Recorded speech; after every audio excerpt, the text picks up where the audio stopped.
Hi everyone, in this video we're going to talk about molecular geometry or shape, as you might call it. And to do this, our starting point is going to be the hybridization. Okay, that is what we need to know, or we should be able to determine the hybridization of an atom to predict the molecular geometry. So the first thing is basically, I know the textbook talks about steric number, but if you pay attention to the text, it also says that steric number is the same as hybridization. So don't let that confuse you. Okay, so determine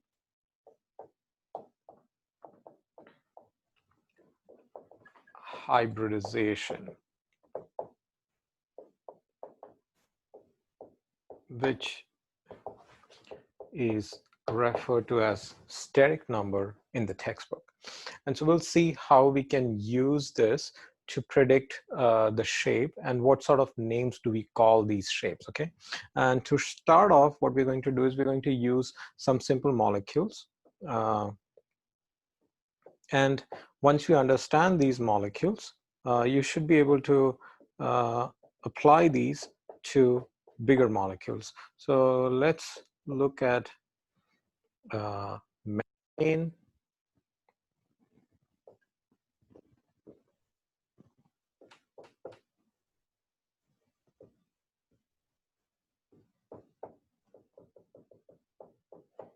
ammonia,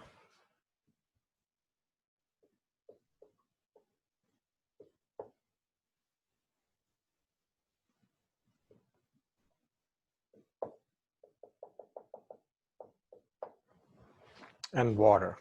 I've drawn these, I think water I'm going to draw slightly differently.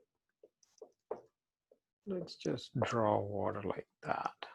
I don't really have to do this. Okay, so we have those three molecules. Now, since we've already discussed hybridization, it should be, and these are simple molecules, it should be easy for us to predict the hybridization.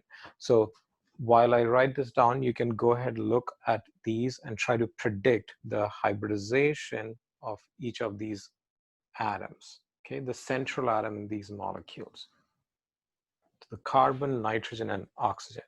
So what we're discussing here is an sp3 hybridization. Okay, so sorry, excuse me. Notice how each of these atoms, carbon, nitrogen, and oxygen, is sp3 hybridized. If you look at methane, carbon has 4 groups around it, 4 atoms, hydrogen, hydrogen, hydrogen. So there are 4 hydrogens, which gives it an sp3 hybridization. In case of ammonia, the nitrogen has 4 groups again, but it comprises of 3 atoms and a lone pair, so sp3 hybridized. Oxygen has 2 atoms and 2 lone pairs, so 4 groups still, and so that's an sp3 hybridization. So overall, these atoms are all sp3 hybridized. But let me give you some other information. The bond angles for methane, we know, is a tetrahedral bond angle, 109.5 degrees. For ammonia, each of these bond angles is close to 107 degrees. And in water, this bond angle is about 104.5 degrees, okay? So what you notice is, although these are all sp3 hybridized, their bond angles are shorter and shorter. You know, they get shorter as we go to oxygen. Now, this is something that you've learned in Gen Chem, but just review it quickly. So why do these bond angles decrease? You've heard about VSEPR, okay, the valence shell electron pair repulsion theory. And what it says is essentially lone pairs and bonded electrons, they repel each other. In fact, there is you can basically rank these repulsions. So when you have a lone pair repulsion, that is the strongest, okay? It is bigger than a lone pair bond pair of electrons. We're referring to to what sort of electron pair it is, whether it is a lone pair or a bond pair. A bond pair would mean an electron in a bond, okay? And this is greater than bond pair, okay?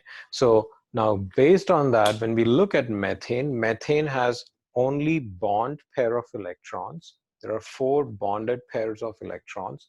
They're all equivalent. So that means they all repel each other to the same extent. And so we get this perfect tetrahedral bond angle of 109.5 degrees. When you come to ammonia, it has 3 bonded pair of electrons, plus it has a lone pair here, okay? It has this lone pair of electrons.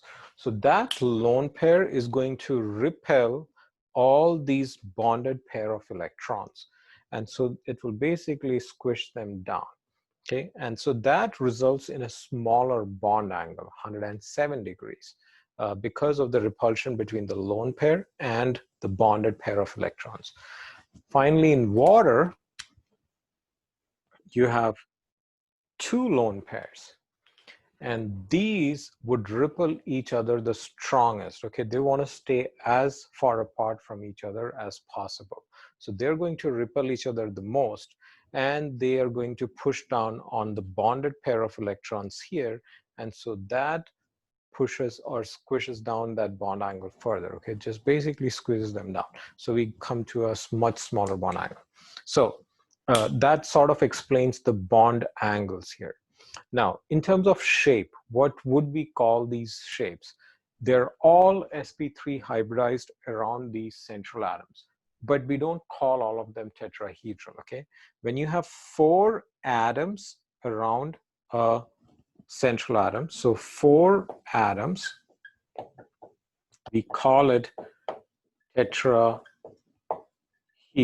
okay? So we call this shape or geometry tetrahedral.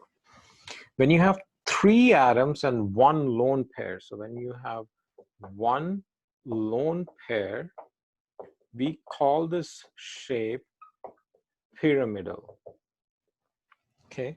Because there isn't an atom here, and since if there is no atom there, you cannot see anything in space. When you have an atom, you can see that, okay? So you don't have anything in space over there. There's an electron pair, but apart from that, there's no atom over there.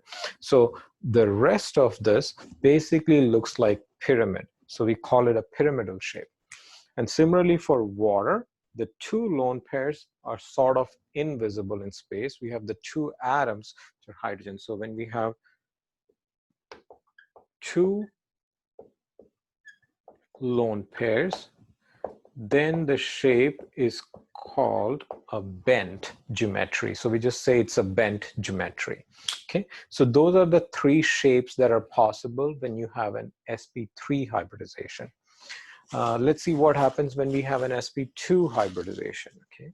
So for an sp2 hybridization, again, similar rules apply, okay? I think what I'm going to do is I'm going to summarize, we'll talk about sp2 hybridization. So for an sp2 hybridization,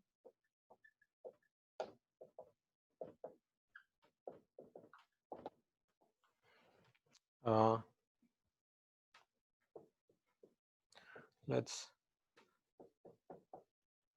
take this molecule.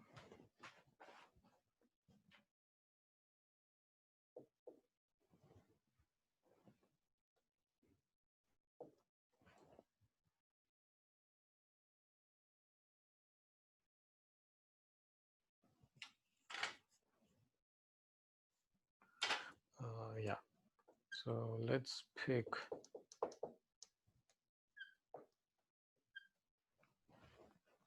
these 2 molecules. And what we will do is we will focus on this carbon atom and this nitrogen atom.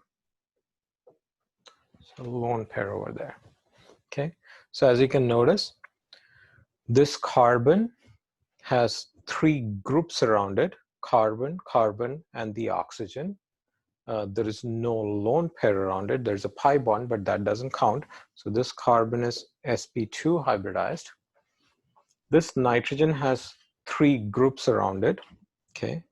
There is a CH3 here, and there's a carbon here. Okay, that was a bond line structure, and that is what we will use mostly going forward. Okay, so we have that. So this nitrogen also has 1, 2 atoms, and it has a lone pair. So this nitrogen is also sp2 hybridized.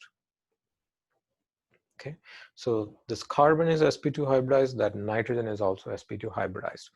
And again, as you can imagine, you're going to have differences in bond angles, although I do not have like specific numbers here, but you can notice how in this particular case, this bond angle is probably going to be closer to 120 degrees compared to the bond angles here, because you have a lone pair. So that lone pair is going to repel the bonded pair of electrons. So that's going to decrease the bond angle. But when we come to talk about shape, here sp2 hybridized, this is going to be, geometry is going to be trigonal planar, because there are 3 groups or 3 atoms around that carbon atom. So it's trigonal planar. But when we come to this nitrogen has 2 atoms, and the 3rd group is a lone pair, and so we cannot really see the lone pair. So when you have 1 lone pair, then the geometry is just a bent geometry, similar to a tetrahedral when you have 2 lone pairs. So we just call it a bent geometry. Now, for an sp hybridization, the geometry is always linear. Okay, sp hybridization always results in a linear geometry. So that's a small video on molecular geometry or shapes. And what you notice is it's basically connected to the hybridization. So once you know how to determine the hybridization, that should allow you to predict the geometry or the shape around an atom in the molecule. Bye.